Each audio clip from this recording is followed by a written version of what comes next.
اللہ اکبر۔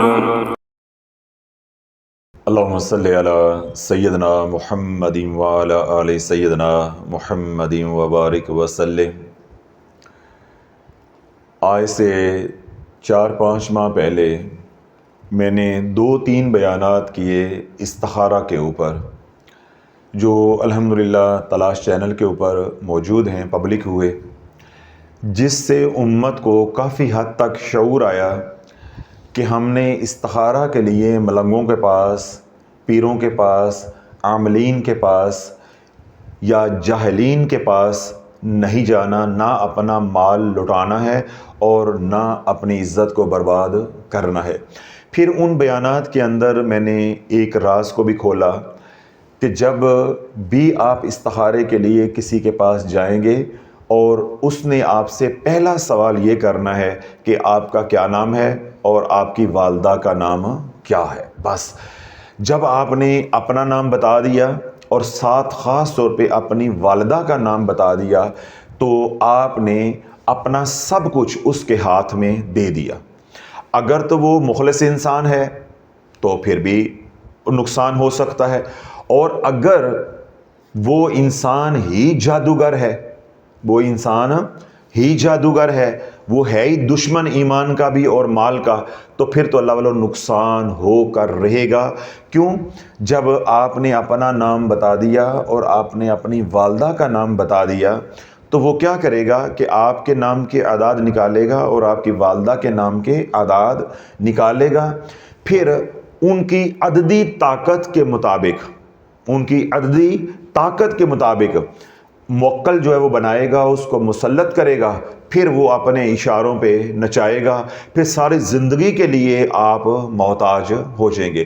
ایک نہیں، ہزاروں نہیں، لاکھوں خاندان ایسے ہیں جو استخارے کے نام پہ اجڑے، پیروں کے پاس گئے، ملنگوں کے پاس گئے، عاملین کے پاس گئے کہ ہم نے بیٹی کا رشتہ کرنا ہے فلاں جگہ پہ، ہم کر لیں، ہم نے یہ کاروبار کرنا ہے، ہم یہ کر لیں، ہم یہ گھر خرید رہے ہیں، یہ بتائیں ہمارے لیے بہتر ہے۔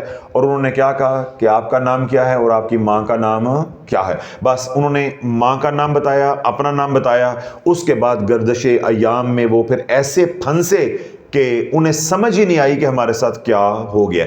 کیوں؟ وہ جو جادوگر تھا، وہ جو منافق تھا، وہ دشمن تھا، جب انہیں معلوم ہو گیا کہ یہ مالدار پارٹی ہے، یہ گھر خرید رہے ہیں، جائیداد خرید رہے ہیں یا کاروبار کر رہے ہیں، یا اس کو آپ کی باتوں سے کسی طرح یہ بھنک پڑ گئی کہ آپ کے پاس 4 روکڑے ہیں، 4 پیسے ہیں، تو بس اس نے پھر آپ کو تسخیر کر لیا، یا اپنے ساتھ یا باندھ لیا، اپنا غلام بنا لیا، یا اپنے موکل کو مسلط کر کے آپ کو اذیت میں مبتلا کر دیا۔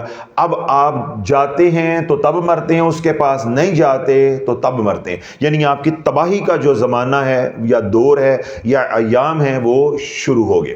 تو اس کی پہلی جو سیڑھی ہے یا پہلا قدم جو ہے یا پہلی غلطی جو ہے وہ کیا ہوئی کہ ہم گھر سے اس کام کے لیے باہر نکلے کہ ہم جو ہے وہ استخارہ کروا رہے ہیں۔ ایک تو یہ بات۔ دوسری اللہ والو یہ قباحت ہے کہ آج آن لائن استخارہ، مدنی استخارہ، مکی استخارہ، مین سٹریم میڈیا کے اوپر بیٹھ کے بدبخت جاہل ایمان کے لٹیرے آپ کو استخارے کر کر کے جو ہے وہ دے رہے ہیں، جو نبی کے علم غیب کو مان کے راضی نہیں ہے۔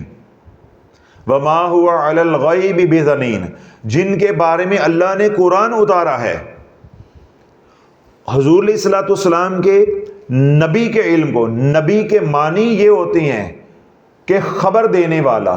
کیا دینے والا؟ خبر دینے والا۔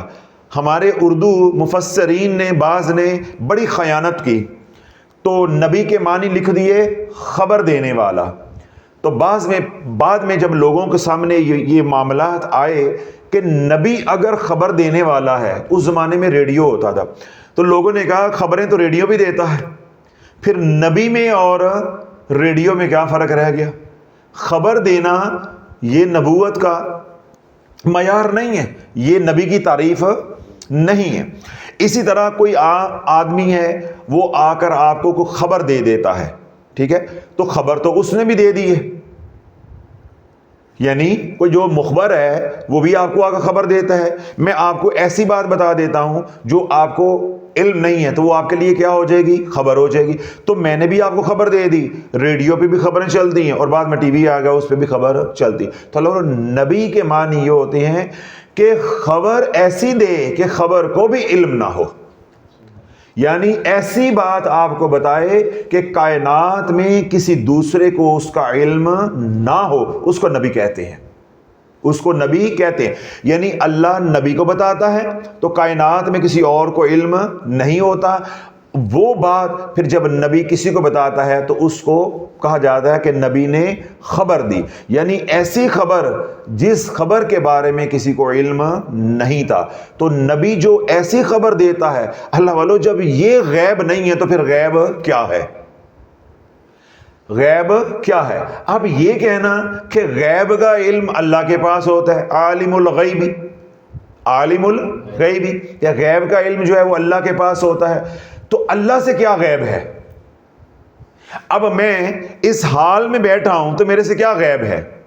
اللہ کے تو سب کچھ سامنے ہے. تو پھر کیا ہے کہ قرآن کی آیت اتنی پڑھی جاتی ہے عالم الغیبی, کہ علوم غیبیہ کا مالک کون ہے؟ اللہ. تو آگے کیا ہے؟ والشہاداتی. یہ کیوں نہیں پڑھتے؟ یہ کیوں نہیں پڑھتے؟ عالم الغیب والشہاداتی, علوم غیبیہ ہیں یا علوم ظاہریہ ہیں, سب کا مالک کون ہے؟ اللہ. تو علوم دو طرح کے ہوتے ہیں, ایک علوم غیبیہ اور ایک علوم ظاہریہ. تو علوم کتنے طرح کے ہو گئے؟ دو طرح کے. تو یہ علوم کس کی قسم ہے؟ علم کی. کس کی قسم ہے؟ علم کی. یعنی علم کی جمع ہو گئی علوم. تو علوم ہو گیا آگے دو طرح کے, علوم غیبیہ اور علوم ظاہریہ. تو علم جو ہے, علم وہ کس کی صفت ہے یا کس کی خاصیت ہے؟ یا جس کے پاس علم ہوگا, علم غیبیہ بھی اور علم ظاہریہ بھی, اس کو ہم کیا کہیں گے کہ یہ علیم ہے. یہ کیا ہے؟ علیم ہے. تو حقیقی کائنات میں علیم کون ہے؟ اللہ. اب ساری بات نیچے سے اوپر تک سمجھ آ گئی. یعنی علوم جو ہے یا علم جو ہے وہ دو طرح کا ہوتا ہے, غیبیہ اور ظاہری. ٹھیک ہے. اور جتنے بھی علوم ہیں وہ علوم غیبیہ ہو گئے اور کچھ علوم ظاہریہ ہو گئے, یعنی علوم ہو گئے دو طرح کے. تو علوم جمع کس کی ہے؟ علم کے. تو جس کے پاس علم ہوتا ہے اس کو کہتے ہیں علیم. تو علیم کون ہے حقیقی؟ اللہ. تو جب اللہ علوم غیبیہ کا بھی علم رکھتا ہے اور علوم ظاہریہ کا علم بھی رکھتا ہے, پھر آگے اللہ کی عطا ہے, کسی کو اللہ علم غیبیہ عطا کر دیتا ہے, کسی کو اللہ علم ظاہری عطا جو ہے وہ کر دیتا ہے. یہ اللہ سونے کی جو تقسیم ہے. تو اللہ رب العزت کے لیے کوئی غیب نہیں ہے, اس سے کسی بات کا پردہ نہیں ہے. جس کو اللہ نے میڈیکل کا علم عطا کر دیا, میڈیکل کا علم عطا کر دیا, اب یہ میڈیکل کا لیول جو علم ہے یا طب کا علم ہے یہ علوم ظاہریہ میں سے ہے. ٹھیک ہے. اب وہ علم میرے پاس ہے, آپ کے پاس نہیں ہے. میرے لیے وہ ظاہر ہے, آپ کے لیے وہ غیب ہے, حالانکہ یہ علوم ظاہریہ میں آتا ہے. سمجھ آ گئی؟ اس کے باوجود وہ علم میرے پاس ہے, میرے لیے وہ علم ظاہری ہے, آپ کے لیے وہ علم غیب ہے کیونکہ آپ کو اس کا علم نہیں ہے. اسی طرح روحانیت ہے, اس کا علم میرے پاس ہے, میرے لیے وہ کوئی غیبی چیز نہیں ہے یا غیبی علم نہیں ہے. آپ کے پاس وہ علم نہیں ہے, آپ کے لیے کیا ہو گیا؟ وہ غیب ہو گیا. تو یہ میں نے ساری بات بھی آپ کو سمجھا دی. جو اس کا پس منظر ہے وہ بھی کہ اللہ والو جو لوگ نبی کے علم غیب کو نہیں مانتے وہ آج مین سٹریم میڈیا پہ, سوشل میڈیا پہ بیٹھ کے کیا کرتے ہیں؟ استخارے کر کے دے رہے ہیں. اور جن کے پاس یہ علم ہے, واقعی استخارے کا علم ہے, تو میں نے کیا بتایا تھا کہ وہ یہ کام نہیں کرتے. کیوں؟ اس سے حضور صلی اللہ علیہ وسلم کے امتی کا جو ایمان ہے وہ متزلزل ہو جاتا ہے, وہ ڈواڈول ہو جاتا ہے, اس کا اپنے اللہ کے ساتھ تعلق جو ہے وہ کمزور ہو جاتا ہے.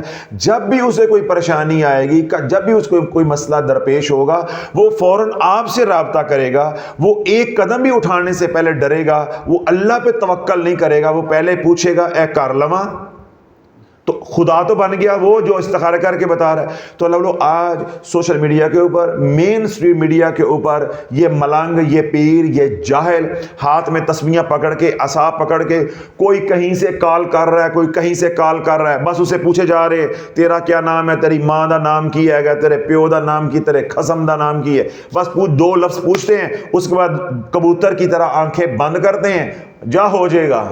اے نہیں ہونا، خدا بنے ہوئے ہیں. اور امت جو ہے پرلے درجے کی جاہل ہے.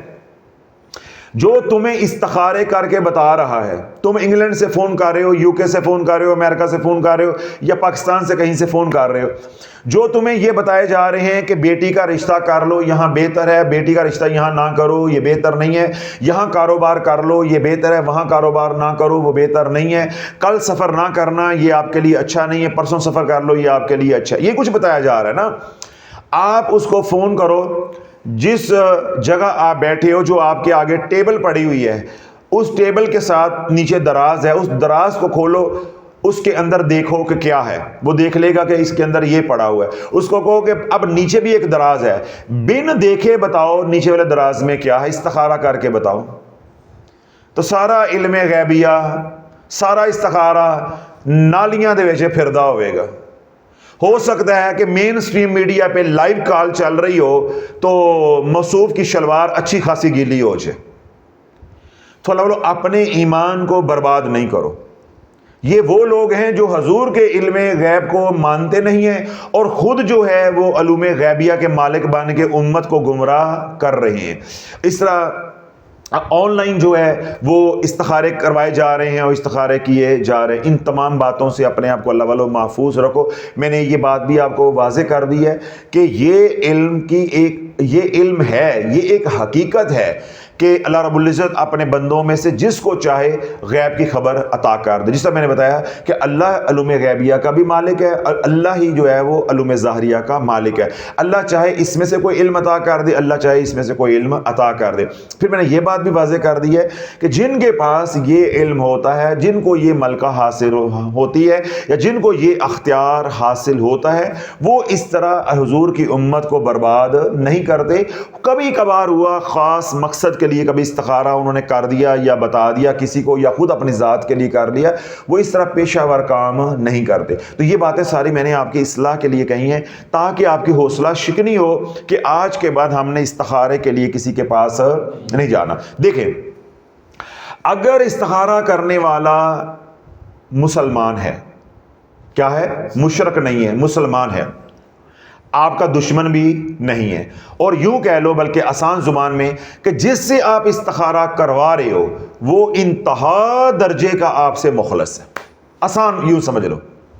تو اب آپ کے ذہن میں یہ بات آنی چاہیے نا کہ حضرت صاحب اگر جب ہم جس سے استخارہ کروا رہے ہیں وہ ہمارے سے انتہا درجے کا مخلص ہے تو پھر اس سے استخارہ کروانے میں کیا قباحت ہے؟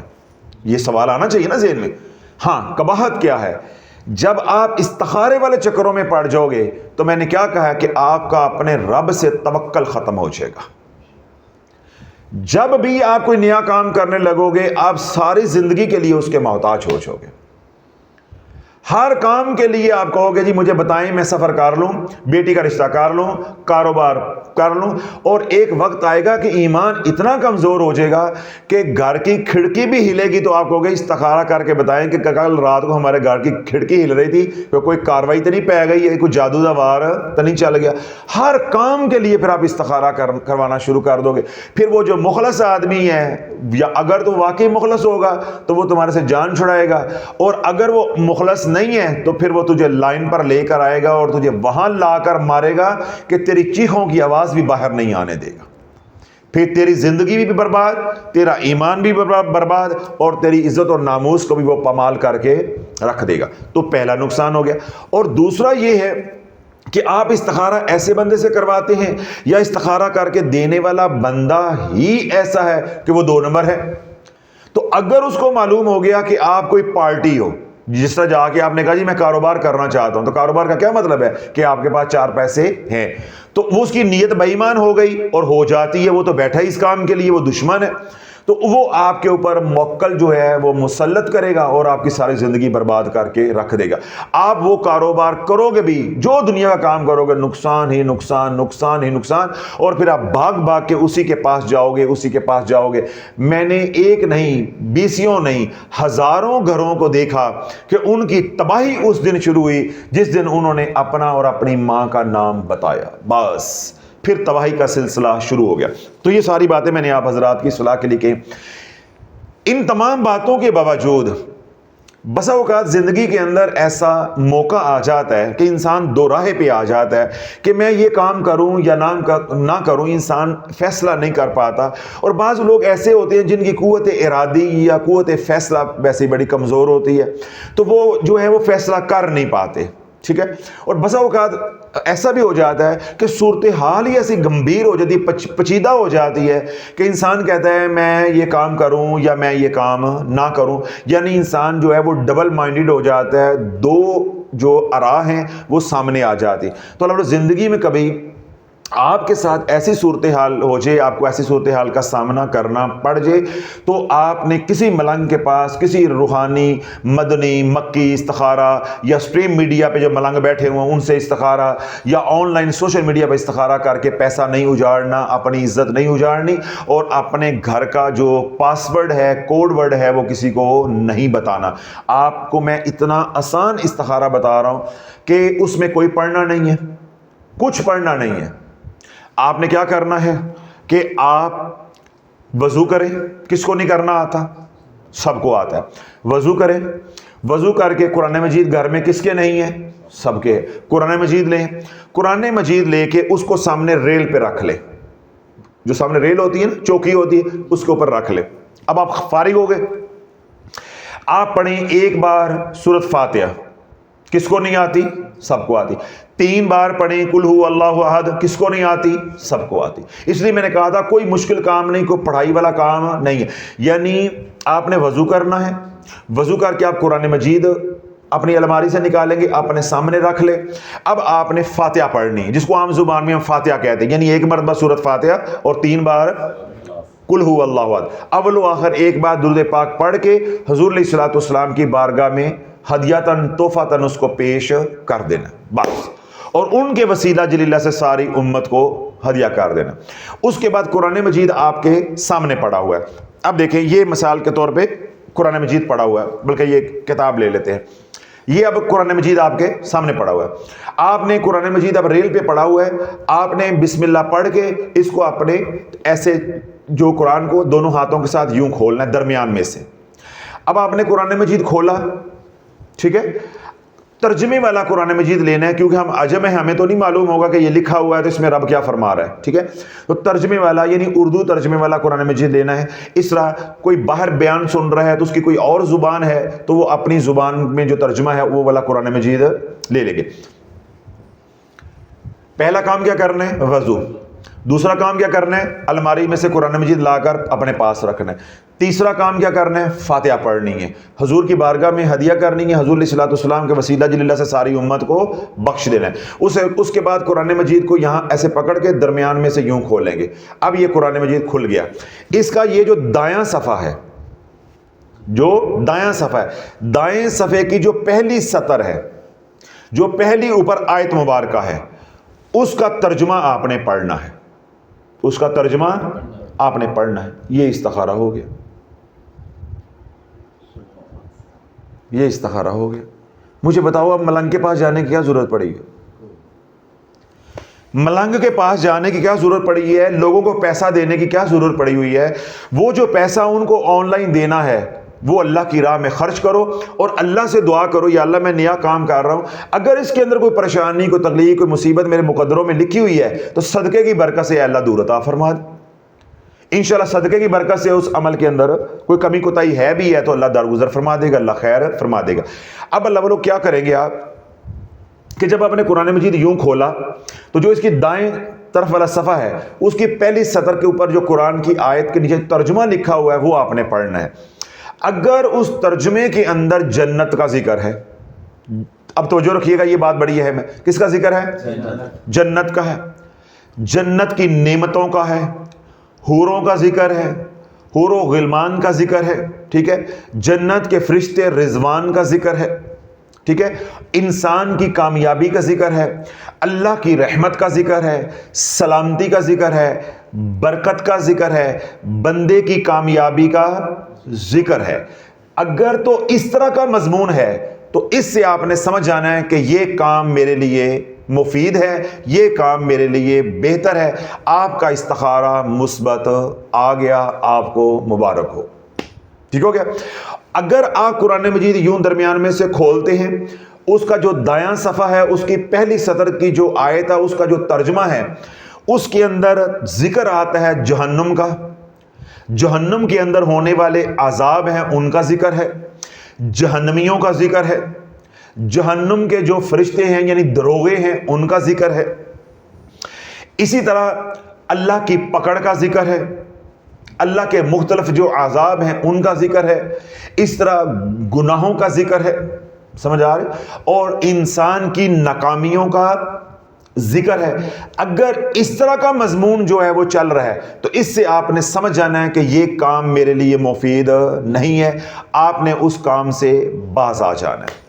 ایک بات ہوگی۔ دوسری بات، اگر آپ نے قرآن مجید کھولا، پہلی سطر پڑھی، اس کے اندر کچھ اس طرح کا مضمون آیا کہ آپ کو تسلی نہیں ہوئی، آپ کا ذہن واضح نہیں ہوا، تو قرآن مجید بند کر کے رکھ دیں، پھر دوبارہ فاتحہ پڑھیں، حضور علیہ الصلوۃ والسلام کی بارگاہ میں ہدیۃً تحفۃً پیش کریں، حضور علیہ الصلوۃ والسلام کے وسیلہ جل اللہ سے ساری امت کو بخشیں، اس کے بعد دوبارہ قرآن مجید کھولیں، جو درمیان میں سے صفحہ نکلے اس کا جو دایاں صفحہ ہے اس کی پہلی سطر کو پڑھ لیں۔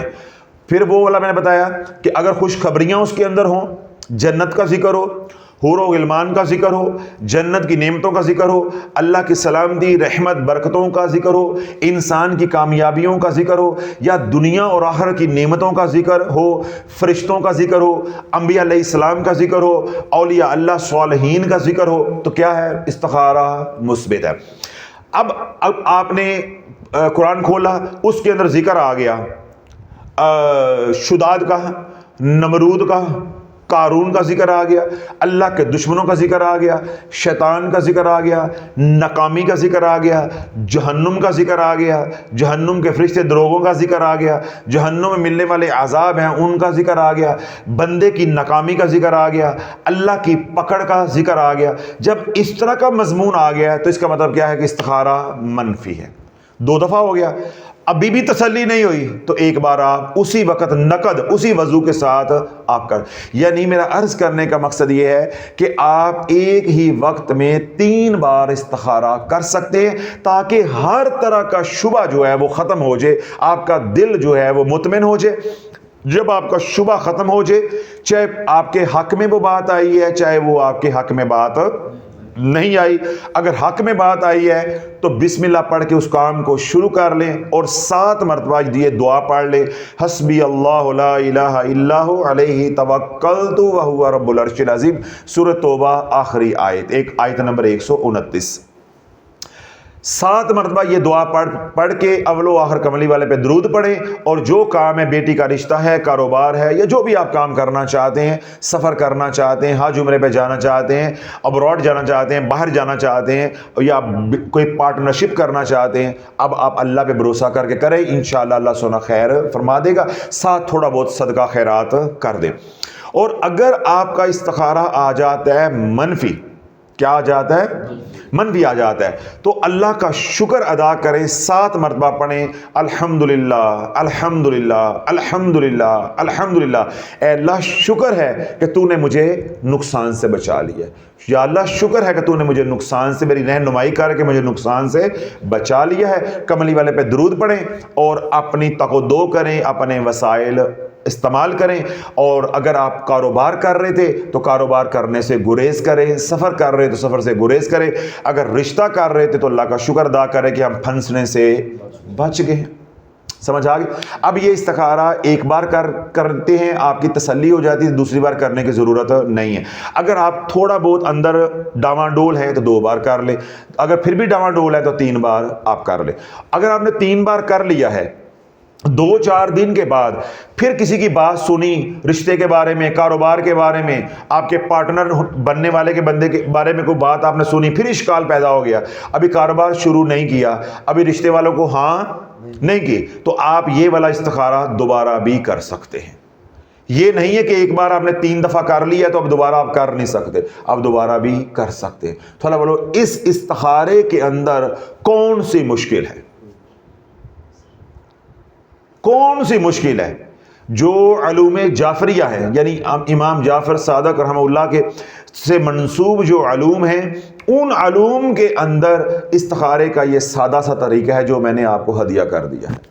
اب اللہ یہ بیان سن کے بھی پھر بھی کوئی جو ہے مجھے کہے استخارے کے لیے یا کسی کو جا کے کہے استخارے کے لیے، اللہ والو اس کے ڈوب کے مر جانے کا مقام ہے۔ کوئی پڑھائی نہیں ہے، کوئی مشکل نہیں ہے، وضو کر کے قرآن کھولنا ہے، وضو کرو گے اس کا ثواب ہوگا، قرآن کی زیارت کرو گے اس کا ثواب ہوگا، قرآن کھول کے پڑھ لو گے، خود اپنی آنکھوں سے آپ کے سامنے ہوگا میں نے کیا پڑھا، اللہ نے کیا فرمایا۔ اور اگر بعد میں اللہ جو ہے وہ تھوڑی سی ندامت دے دے، شرمندگی دے دے اور توفیق دے دے کہ قرآن تے کھولے ہے، وضو بھی ہے تو 2 لائنہ پڑھ بھی لواں، ایک رکوع پڑھ بھی لینا، تلاوت کا ثواب بھی ہو جائے گا، تلاوت کا حق بھی جو ہے وہ ادا ہو جائے گا، اسی بہانے ہے۔ تو آج کے بعد پھر استخارہ کون کون کروائے گا میرے سے؟